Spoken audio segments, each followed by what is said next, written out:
10 commandments sa isang maliit na tindahan. Number 1. Thou shall laging magalang sa customers. Dapat talaga laging magalang. Lalo na sa mga suki, no? Para lagi silang balik ng balik. Hindi naman talaga may iwasan na maano, no? Yeah. Bad trip ka sa customer lagi. Pero, ganun talaga eh. Pag nagtitinda ka, dapat mahaba rin pasensya mo, no? So, dapat talaga magalang lagi. Pinasok mo yan eh.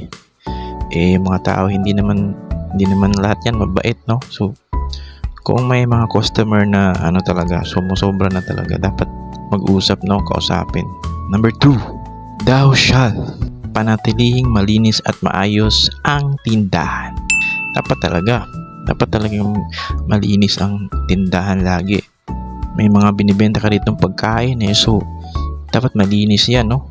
Kasi sino pang bibili sa'yo kung kita nila, uy, ang dungis ng tindahan mo, ang liit na nga ng tindahan mo, hindi pa malinis, no? Dapat talaga malinis.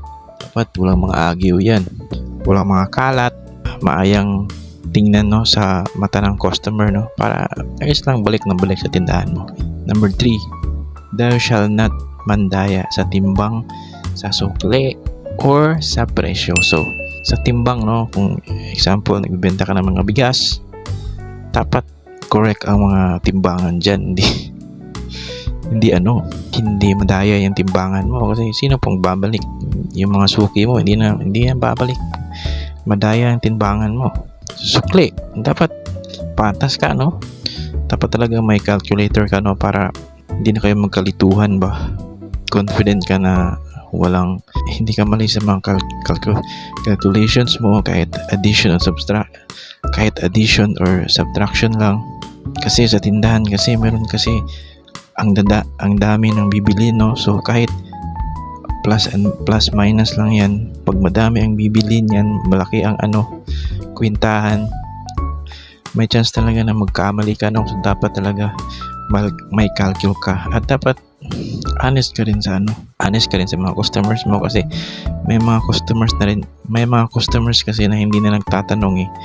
Bayad lang na sila ng bayad, at hindi na rin sila nagtatanong kung ano ang listahan mo dyan, no?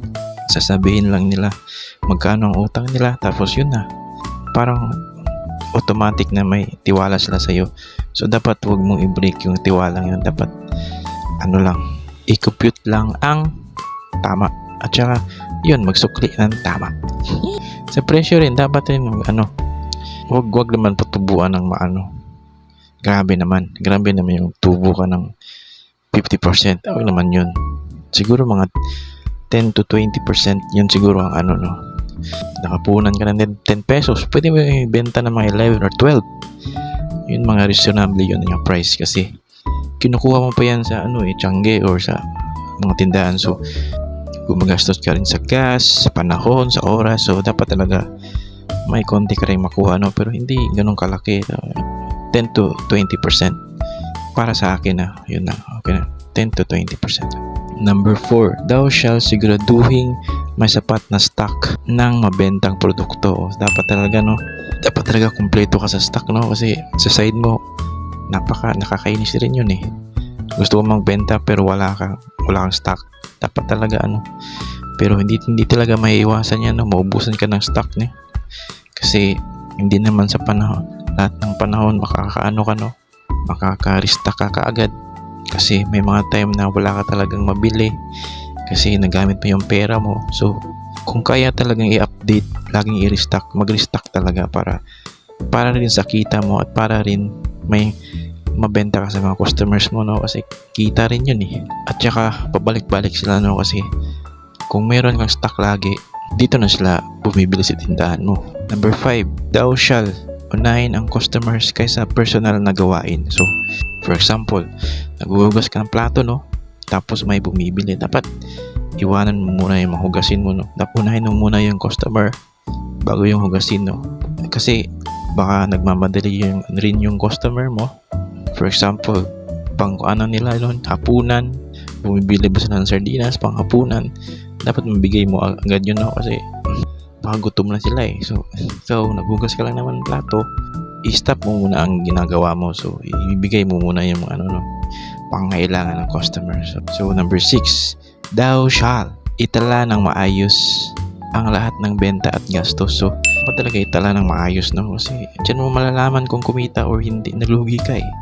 Dapat may listahan talaga. Yan, pinaka-importante yan.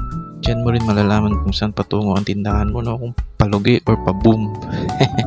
Pa-boom yung tindahan mo. Napaka-importante na ang listahan mo sa mga gastos at mga benta mo. Yan, isa yan sa mga pinaka-importante mo. Number 7, thou shall magbukas at magsara sa tamang oras. Dapat talaga, no? Meron kang time magbukas, meron kang time magsara. Kung 8 ka magbukas ng umaga, magsasara ka ng 8 ng gabi, nasa sayo yun, no? Hindi ka, masyadong maaga kasi wala pang bumibili, tulog pa lahat. At saka pag gabi naman, dapat 12 lang, no? 12. Pero meron rin iba na hanggang 2 a.m. kasi marami pang gising eh. So, lalo na ngayon sa mga panahon ngayon, ang tagal matulog ng mga tao hanggang 2. Number 8, thou shall makinig sa mga reklamo at suhestyon ng mga customers. So, dapat talaga, no? Dapat talaga pakinggan yung mga customers sa mga reklamo nila or mga suggestions, no? Kasi doon mo may improve yung tindahan mo eh. Maganda rin yun, nakakaano tayo ng mga suggestions, no? Siguro ang gusto lang nila is ma-improve ang ating serbisyo at ating So, hindi yun sobrang ganda pa nga yun eh. Nakikinig ka sa mga suggestions ng mga customers mo. Sobrang ganda nun. Para sa akin, ika-aangat yung ng negosyo mo yun. So, thumbs up yun. Number 9, thou shall tuloy na mag-aral at ma-improve ng negosyo. Dapat talaga, no? Kahit anong negosyo, no? Dapat talaga pag-aaralan mo, no? Tsaka aralan mo at tsaka ini-improve mo. For example, dito sa tindahan ko, plano ko na itong itong front ng tindahan ko, paanoin ko ng parang steel na para magmukhang bago naman tong tindahan ko. Tapos marami pa akong gustong i-improve dito eh. At marami rin akong gustong itinda. So focus lang tayo sa improvement ng ating tindahan. Tsaka dapat pag-aralan din yun, no? Kasi hindi naman tayo dapat dive agad. Hindi natin alam. Dapat talaga mag-research muna, no? Mga information na dapat natin malaman para hindi tayo magkamali, no? Kasi pera din yan eh. Gastos din ng pera eh. Tsaka sa maliit na tindahan, hindi naman malakihan, no? Pera natin sapat lang, no? So dapat talaga pag-aralan mabuti, no? So number 10, thou shall tapat, masipag at responsable araw-araw. Tapat sa pagtitinda, masipag sa pagtitinda at responsable sa pagtitinda. So very self-explanatory lang, no? Parang nga eh. Parang na-combine na lahat. So yun lang, no? So yun ang 10 commandments ng maliit na tindahan. So kung nagustuhan nyo po ang video, please leave a like and subscribe. So next video ulit!